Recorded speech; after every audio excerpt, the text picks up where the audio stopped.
I'm Hafsa. And I'm Aksa. Today, we're stepping into the roles of co-investigators, and we're going to be analyzing an elite athlete's journey through a really rigorous, highly academic lens. Exactly. We're diving into the source text, Beyond the Boundary, a cricketer's journey.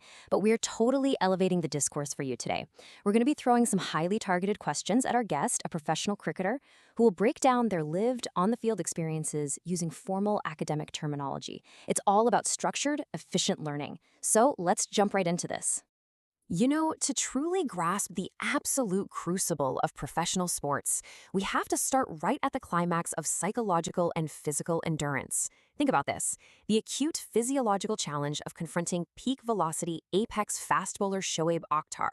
I mean, that instantly sets the stakes for this entire explainer. We aren't just talking about a casual Sunday game here. We are literally analyzing high-stakes biomechanical survival and just extreme pressure.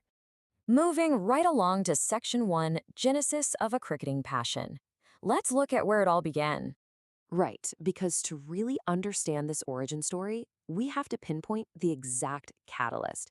So I'll pose this formal inquiry directly to our athlete. What exactly catalyzed the transition from your initial childhood interest into a dedicated professional sport?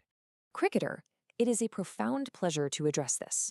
To put it analytically, my engagement in informal foundational play, what one might colloquially term street cricket with local peers, incrementally transitioned into a dedicated professional pursuit.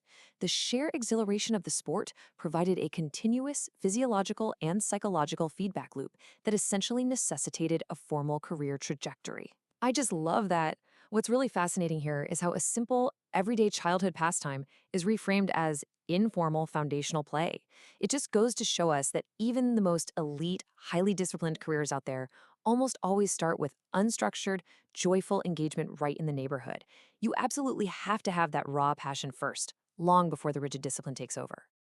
All right, that brings us to Section 2, Overcoming Early Career Obstacles. Because let's face it, no elite trajectory is ever perfectly linear, right? There is always friction. So we have to ask the data. What were the primary systemic and physiological barriers you encountered in those critical early stages of your career? Cricketer, the obstacles were indeed multifactorial. First, there were physiological setbacks, specifically severe musculoskeletal injuries that genuinely threatened my continuation.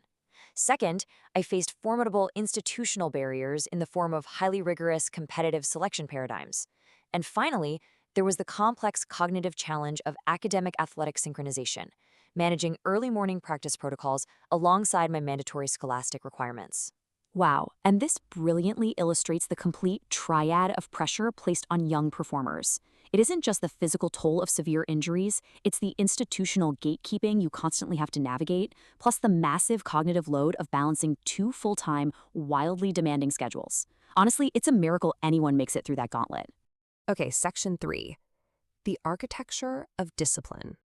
We really need hard data to understand discipline at this level. So, to our guest, how exactly is your daily training quantified in terms of temporal commitment, and how did this specific volume physically and mentally impact your scholastic performance? Quantitative metric is 5 to 6. Specifically, I dedicated 5 to 6 hours of rigorous physiological and skill-based training on a daily basis. Okay, 5 to 6 hours every single day. That crucial temporal commitment is just staggering. It represents a complete and total restructuring of a person's circadian rhythm, their social life, and their daily priorities. Regarding the scholastic impact, I maintained what I term scholastic equilibrium. While my academic metrics reflected median performance, and I freely admit I was an average student, it required supreme conscious discipline to simultaneously sustain that academic baseline while achieving peak athletic excellence. This is such a vital takeaway for us today. The idea of perfection across all domains, it's often a total myth. Real success is actually about maintaining strategic equilibrium through sheer discipline.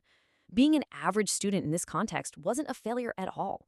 It was literally the mathematically correct distribution of energy to ensure survival in both arenas. Which naturally leads us to Section 4, Strategies for Work-Life Equilibrium. This next part is absolutely critical for anyone operating in a high-stress, high-performance environment.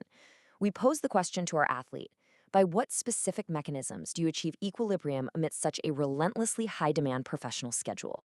The methodology is twofold. Step 1 is the absolute implementation of strict temporal management across all activities. Step 2 is the deliberate prioritization of familial integration during professional off-seasons. These protocols are absolutely essential for my psychological grounding. Now, what's incredibly interesting to me is the framing of family time as familial integration. It highlights a pretty harsh reality. For elite professionals, even rest, recovery, and personal relationships require deliberate prioritization and rigid scheduling. If you don't actually schedule your grounding mechanisms, your career will completely consume them. Okay, Section 5, Inspirations and Alternate Paths. It's time to investigate the alternate hypothesis. Let's ask, absent a cricketing career, what alternative professional trajectory would you have systematically pursued? If the realized career of a professional cricketer had not materialized, my counterfactual trajectory would have undoubtedly remained within the athletic domain. I would have sought formal academic accreditation, specifically pursuing a degree in sports management or physical education, to engage with the structural and administrative side of the sport. And this just brilliantly illustrates that the core passion wasn't solely about the fame, the glory, or being center stage on the pitch. It was an intrinsic, structural dedication to the sporting ecosystem itself.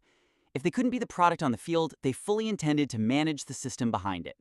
But beyond the mechanics of the sport itself, we really must look at personal inspiration. Our next analytical question is, who operates as your primary foundational paragon outside of the athletic sphere? Who anchors you? Cricketer? Without any hesitation, my parents serve as my paramount foundational figures outside the athletic arena.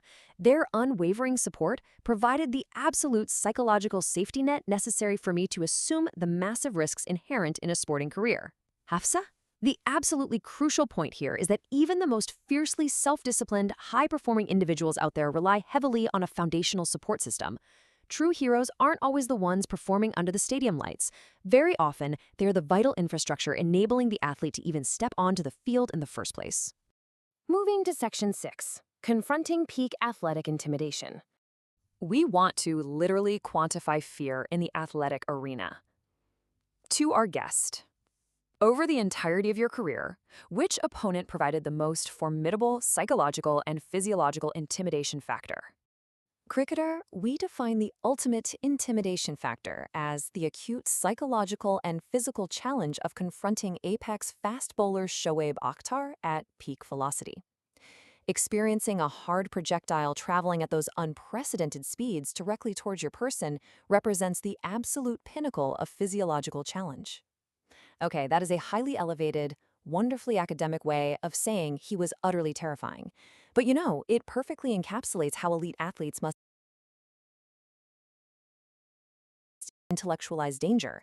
You literally have to break the raw fear down into a physiological challenge just to process it and continue competing without totally freezing up. As we draw this dialectical case study to a close, we can really synthesize the cricketer's parting advice into one incredibly powerful core academic framework. Exactly.